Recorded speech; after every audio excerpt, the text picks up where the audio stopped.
Voilà, bah aujourd'hui, nous sommes en compagnie de Henri Gougaud pour son roman La confrérie des innocents aux éditions Albin Michel.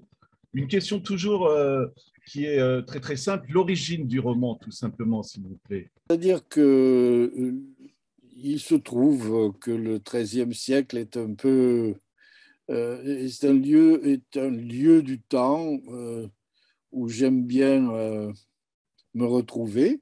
J'ai écrit plusieurs autres romans qui se passent à la même époque. C'est une époque qui me fascine, surtout particulièrement la deuxième moitié du XIIIe siècle, euh, qui a, qui a vu comment dire, qui par certains côtés me rappelle notre époque où nous sommes plus ou moins paumés, quoi, Mhm. plus ou moins perdus. À cette époque-là, dans le midi de la France, dans l'Occitanie, mon Occitanie natale, dans la deuxième moitié du XIIIe siècle, l'hérésie cathare est morte. Enfin, la France, le roi de France étant son autorité sur le Midi, les gens ne savent plus très bien où ils sont. Ils sont hérétiques, ils ne croient plus vraiment, je ne dirais pas en Dieu, mais ils ne croient plus en l'Église catholique. Euh, et donc, ils sont l'Inquisition, et c'est l'époque où l'Inquisition est la plus dure, la plus sévère. On risque la mort pour ses opinions. Par ailleurs, il se trouve que les troubadours, pour qui j'ai une grande affection, parce que je trouve qu'on les traite mal à notre époque. Vous savez, le mot troubadour, qu'est-ce qu'il évoque? Il évoque un type un peu efféminé qui gratte sa guitare sous le balcon d'une femme. Ce n'était pas du tout ça. Dans cette période tourmentée où l'Inquisition commet sans cesse des crimes, ce qu'on appelle aujourd'hui des crimes contre l'humanité, mais les troubadours inventent l'amour. Ils inventent le sentiment amoureux, quoi, qui n'existait pas à cette époque. Voilà, le sentiment amoureux sur lequel on vit encore, sur lesquels s'est établi les relations les plus harmonieuses possibles entre les hommes et les femmes. Et voilà. Est-ce que c'est vous, est-ce que c'est vous le troubadour? Quand on lit votre roman, je me dis que finalement, c'est vous qui observez tous ces personnages et qui racontez leur histoire. Mais les troubadours écrivaient des poèmes. Ouais. C'est une histoire. Je suis, si vous voulez, non, je ne me considère pas comme un troubadour. Il n'y a aucune raison. Je n'ai rien inventé. Mais comme comment dire, leur ami, leur serviteur, peut-être, oui. Mhm. Mais par ailleurs, à cette époque-là, c'est une époque qui me touche beaucoup parce que euh, il se trouve que des gens complètement oubliés, complètement inconnus, je pense à des moines copistes enfermés dans leur monastère glacial l'hiver, trop chaud l'été, qui passent leur vie à recopier des manuscrits, c'est-à-dire ce sont des passeurs de la culture antique vers la Renaissance, qui est encore lointaine. Et à cette époque, il est des gens, il est des moines errants qui passent leur vie à porter d'un monastère à l'autre ces livres qui contiennent toute la culture antique, la culture passée, et qu'on va redécouvrir plus tard. Voilà, ils font ça évidemment au danger de leur vie, sans aucune reconnaissance. Et ça me touche beaucoup. C'est Ces justement, gens qui ouais. vont... Voilà, la circulation des livres. C'est la base de votre roman d'ailleurs, parce que si on raconte Et un petit voilà, peu, voilà, c'est un livre voilà. qu'on va chercher parce qu'il a beaucoup d'implications finalement pour tous les personnages. Est-ce que c'était ça l'idée génératrice du roman ou qu'est-ce que je reviens toujours un petit peu à l'origine, mais voilà. Oui, Comment mais vous avez l'idée trouvé la... génératrice du roman, c'est ça.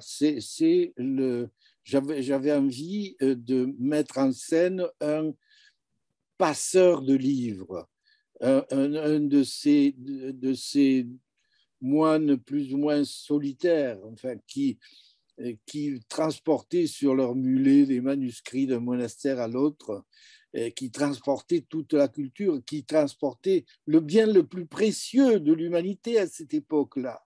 Et on ne le savait pas. Voilà. Et donc, il se trouve que mon héros va être amené à passer un livre d'un lieu dans un autre, mais c'est un livre évidemment extrêmement particulier.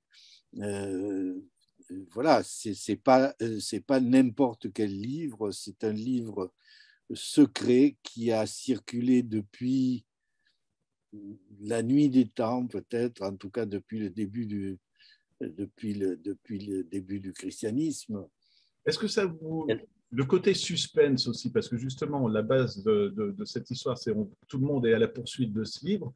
Est-ce que c'est facile à maintenir? Comment vous écrivez? Vous faites un plan? Vous savez déjà où vous allez? Ou est-ce que vous laissez transporter par vos personnages? Ah non, non, non, non, je fais un plan, je fais même un scénario de l'histoire. D'accord. Parce que j'ai quand même l'ambition d'écrire un roman d'aventure. Moi, j'aime beaucoup ça, les romans d'aventure. Ouais, ouais, ouais. D'écrire un roman d'aventure, un roman où il va se passer des tas de trucs, mais pas seulement un roman d'aventure, il faut, dans mon idée, que ce soit, comme on dit, un roman initiatique, que les héros qui vont circuler d'un lieu à un autre avec ce livre si précieux ne soient pas les mêmes à l'arrivée qu'au départ. C'est ce que je l'avais noté justement. Est-ce que c'est une histoire, un parcours initiatique pour chacun des personnages finalement? Parce que comme vous le dites au départ, ils ont un caractère bien précis, mais après ils découvrent qu'ils se transforment tout simplement, je veux dire. Voilà, oui, c'est, disons, un roman initiatique. Je n'aime pas trop ce mot initiatique parce Non, mais qu'on oui, je on vois le met un peu à toutes les sauces. Mais oui. enfin, disons qu'ils ne seront pas les mêmes au départ qu'à l'arrivée. Ils auront profondément changé. Leur aventure, les événements qu'ils vont traverser et le livre même en lui-même va les transformer. Et ce que je trouve intéressant, je ne sais pas si vous serez d'accord avec moi, on parle du livre, mais de la religion aussi en général, donc quelque part c'est une vérité qu'on veut faire appliquer. Et ce qu'on découvre avec votre roman, c'est qu'il y a plein de vérités finalement. On peut aborder le même sujet, mais sous différents angles. Et encore une fois, je rejoins le parcours initiatique, même si c'est un grand mot, mais ça participe de tout ça, votre roman aussi. Oui, bien sûr, oui, bien sûr. Que la vérité des uns ne soit pas celle des autres, c'est une banalité, mais enfin, oui, c'est une banalité, mais peut-être qu'il est utile de la répéter, de la dire et de la redire, parce que justement, les gens aujourd'hui, et peut-être bien à l'époque et en tout temps peut-être aussi, considèrent que leur vérité, c'est la vérité qui doit être imposée à tout le monde. Et ça s'appelle l'intolérance et ça génère tous les malheurs, toutes les guerres du monde, quoi. Et justement, c'est pour ça que je lisais ça aussi. Et c'est le personnage, le méchant du roman. Il aura sa vérité aussi quelque part à la fin. Je ne veux pas la dévoiler, mais finalement, il est satisfait quelque part. Et c'est peut-être un vilain mot, mais il va avoir un os à ronger en ayant un nouveau travail à faire, quoi, finalement, non? Vous parlez de l'inquisiteur, Oui, ouais. l'inquisiteur de Toulouse. Et il se trouve, oui, il se trouve que, et ça c'est vrai, c'est historique, que pendant un peu plus d'un siècle même, les inquisiteurs qui se sont succédés à Toulouse ont cherché un livre qui n'existait pas. Oh, d'accord. Voilà, ils ont sans cesse cherché le traité des trois imposteurs, on connaît, voilà, dans lequel Jésus, Mahomet et Moïse sont décrits comme des imposteurs, comme des magiciens de foire. Et évidemment, l'autorité épiscopale, l'autorité de l'Église ne peut pas supporter qu'un livre comme ça puisse circuler. Et donc, l'autorité inquisitoriale cherche ce livre partout, ce livre qu'on ne trouvera pas pour la simple raison qu'il n'existe pas, qu'il est un fantasme. C'est fascinant. Par contre, l'autre livre, le vrai livre qui circule, n'a rien à voir avec ça, mais contient une vérité, comment l'appeler, lumineuse, une vérité opposée à celle que les inquisiteurs cherchent dans cette traque du livre du traité des trois imposteurs. Grande, grande galerie de personnages. Comment on réussit à gérer tout ce monde? Parce que c'est impressionnant, il y a plus de 10 personnages dans votre roman et qui sont mis à égalité. Ça doit être un plaisir pour vous. On sent vraiment l'amour que vous avez pour ces personnages. Ouais.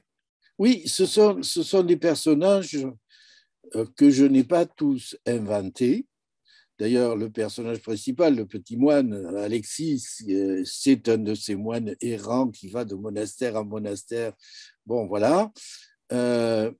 Vergnol, son ami, qu'il rencontre dans une auberge, c'est un personnage qui a existé, que j'ai trouvé parce que j'ai beaucoup fréquenté les registres de l'Inquisition, les registres qui sont une mine d'or pour un écrivain, parce que dans ces registres de l'Inquisition sont notés tous les interrogatoires, toutes les accusations, les comparutions des témoins ou des accusés d'hérésie ou d'autres choses, parce qu'on ne juge pas devant l'Inquisition que les hérétiques. Les homosexuels, par exemple, passent devant l'Inquisition. Enfin, bon, on peut passer devant l'Inquisition parce qu'on a vu un fantôme, par exemple. C'est pas, bon, voilà, pour toutes sortes de raisons. Et il y a toutes sortes de gens qui comparaissent devant. Et donc, ce Vergnol, il passe devant l'Inquisition parce qu'il se fait passer pour un prêtre, alors qu'il est un voleur un peu homosexuel qui circule dans l'Église où, d'ailleurs, il est dit, même dans l'Inquisition, parenthèse, je ne l'ai pas mis dans le roman parce que je ne voulais pas qu'il y ait trop de rapport possible avec ce que nous vivons aujourd'hui, mais l'homosexualité dans l'Église est omniprésente à l'époque. Les registres de l'Inquisition en témoignent. Donc, ce Vergnol, lui, il veut se faire passer pour prêtre, non pas pour dire la messe, ce qui serait un crime au regard des autorités, mais parce que il est fasciné par ce qui est dit en confession. Il adore confesser les gens. Ouais. Alors, ça peut faire de lui un ancêtre de la psychanalyse. C'est une scène assez émouvante dans votre roman, d'ailleurs, parce qu'on le voit qui confesse un prêtre, et on voit la détresse du prêtre, finalement, parce que oui. C'est touchant, hein, c'est touchant. Voilà. Allez-y. Qu'est-ce que vous disiez? Voilà, c'est ça qui l'intéresse. Et ce qui lui donne, à mon goût, à mon sens, c'est un vrai personnage de roman, quoi. Mais, et en même temps, c'est un type qui a vécu ce que je dis. Est-ce que c'est le plus honnête des personnages, finalement, dans le roman? C'est ce que je me demandais, moi. Le plus honnête? Ouais, parce qu'il a du recul, surtout. Et il sait, quand il est coincé, il le dit, oui, c'est vrai, je suis coincé. Je trouve ça oui, mais chacun fait ce qu'il peut avec sa peau, quoi. Ouais. Chacun, ce ne sont pas des héros au sens médiéval du terme, ce ne sont pas des chevaliers, c'est des gens du peuple qui se retrouvent embringués dans une affaire qui les dépasse de beaucoup, et qui vont quand même suivre leur chemin, ils vont faire le truc, quoi. Ils vont faire le boulot au péril de leur vie, mais aussi grâce à leur obstination à remplir leur mission, ils vont faire des rencontres comme la rencontre du peuple des charbonniers, des forestiers, chez qui ils se cachent pendant un moment. Et là aussi, je me suis beaucoup documenté parce que j'ai découvert que les forêts étaient beaucoup plus importantes à l'époque qu'elles le sont aujourd'hui, mais les forêts étaient peuplées de beaucoup de gens. Il y avait beaucoup de monde qui vivaient dans les forestiers, les bûcherons, les charbonniers, et aussi tous les proscrits de toutes sortes qui ne pouvaient plus trouver leur place à Toulouse ou ailleurs et qui se cachaient dans les forêts, quoi. Et il s'est élaboré, et dans ces forêts, il avait été conservé encore tout ce que l'Église catholique essayait d'éradiquer dans le peuple, c'est-à-dire le paganisme, ce qui était la religion des gens, du menu peuple, avant qu'ils soient évangélisés par l'Église. Et de fait, c'est une survie encore dans les forêts, une société animiste de gens qui croient aux esprits, qui ont toute une organisation, enfin, qui ont des convictions pré-chrétiennes, quoi. Et évidemment, mes voyageurs découvrent tout ça et ça fait partie de la révolution. Il y a des scènes que je trouve savoureuses et un décor de votre roman. Je pense que vous vous êtes régalé à l'écrire. Moi, c'est la taverne du Chapeau Rouge et toutes les scènes qui se déroulent dedans. Elles sont magnifiques. Je vous le dis franchement, moi, je me disais à la limite, faites un roman qui se déroule que là, quoi. Est-ce que vous avez pris autant de plaisir que moi, j'en ai eu à le lire, ou est-ce que c'était difficile? Oui, parce que j'ai historiquement aussi, il existait à l'époque des confréries de conteurs, et plus particulièrement des confréries de conteurs aveugles. D'accord. Ça existait, oui, ça existait.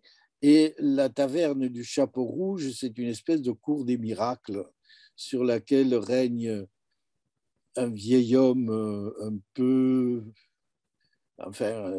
sorcier, qui apparaît, qui disparaît, Voilà. mais qui a une autorité certaine sur tous ces faux aveugles, ces pègreleux, ces voleurs, ces mendiants qui se réunissent, qui se retrouvent là tous les soirs dans cette taverne où il va se passer quand même beaucoup de choses. Votre style, justement, il est ciselé, parce que je trouve ça aussi. Vous avez bossé beaucoup pour le style d'écriture. Est-ce que c'est un style que vous utilisez dans vos autres romans? J'avoue, malheureusement, je ne connais pas vos autres romans. Est-ce que vous changez de style pour adapter par rapport à l'histoire? Et comment ça se passe, justement? Écoutez, moi, je n'essaie pas, je n'essaie pas de faire du style. J'essaie de rendre perceptible, de rendre visible les scènes que je décris. J'ai l'impression de faire du cinéma en écriture. Ouais. Mon but, c'est de donner à voir tout ce que je raconte. C'est mon côté conteur. Et vous m'en voulez pas, mais moi, je pensais justement au film d'André Une Belle avec Jean Marais ou des choses comme ça. Et je me disais que c'était, il y avait quelque chose de ça dans votre livre ou pas? Mais j'adore ce genre de film. Ouais. J'adore ça. Je le sentais parce que. Ouais. Non, mais quand vos je, personnages se déplacent dans les rues, c'est visuel, tout ça, c'est vraiment. Voilà. J'essaie de faire en sorte qu'on assiste à la scène, qu'on se fasse, qu'en le lisant, on se fasse un film dans la tête. Ouais. Voilà, si on parle de style, disons que c'est le style que je recherche, oui. Ça sera une de mes dernières questions, Henri, mais est-ce que quand on voit tous ces personnages, qu'on les a créés, qu'on les a suivis, on a du mal à les quitter aussi ou pas? Parce que c'est une belle conclusion, j'aime bien le final aussi, c'est en douceur, je dirais presque. Oui, on a du mal à les quitter, bien sûr. Bien sûr, ne serait-ce que parce que mais ça, c'est un des mystères de l'écriture, peut-être, en tout cas, tel que je la pratique. C'est bizarre, mais il se trouve que, bon, au début de l'histoire, on a son plan dans la tête, on a fait son scénario, tout ça. Les personnages font ce qu'on leur dit de faire, ce que l'auteur leur dit de faire. Mais il arrive un moment où les personnages s'échappent. Ils n'obéissent plus tout à fait à l'auteur. C'est comme ça que le scénario bouge, se modifie, parce qu'il y a des personnages qui ne veulent plus jouer le rôle que je leur ai assigné. Voilà, ils prennent de l'épaisseur, ils prennent de la vie, ils prennent une sorte d'autonomie qui fait que après la fin de l'écriture du livre, tout ça, pendant longtemps, ils restent présents dans ma mémoire. Oui. J'ai vraiment encore une dernière question parce que j'y pense, mais ça me passionne, c'est la scène de la prison aussi. Je ne sais pas si vous voyez, je ne veux vraiment pas en dévoiler beaucoup, mais je la trouve magnifiquement écrite. Comment vous avez trouvé l'intrigue pour cette scène, justement? C'est-à-dire, ce que je savais, parce que je me suis quand même beaucoup documenté sur cette époque-là, ce que je savais, c'est que les prisons, à Toulouse, à Pamiers, à Carcassonne aussi, on les appelait le mur. La prison s'appelle le mur. Et le mur, c'est une grande salle où tous les prisonniers en attente de jugement, de passage devant l'Inquisition ou autre, sont dans la même salle. Dans la même salle, évidemment sans aucune commodité sanitaire d'aucune sorte. Ils sont tous mêlés les uns sur les autres. Enfin bref. Et évidemment, ça donne une idée de l'enfer, quoi, un truc comme ça. Et voilà, et les gens les prisonniers ne cessent quand même pas d'imaginer, de rêver, de vouloir s'évader, de chercher à sortir de là. Et effectivement, mes deux héros emprisonnés sortent de là parce que la confrérie des conteurs aveugles est passée par là, quoi. Voilà, pour moi, j'en ai terminé. Henri, j'espère qu'on aura donné envie aux gens de lire votre roman, qui est vraiment un régal. Moi, je Merci. me suis régalé, quoi, tout simplement. Eh bien, merci beaucoup. Voilà, je donne Merci. encore à nouveau juste le titre, Henri Gougaud, La confrérie des innocents, aux éditions Albin Michel. Merci beaucoup, Henri. Voilà. Merci à vous.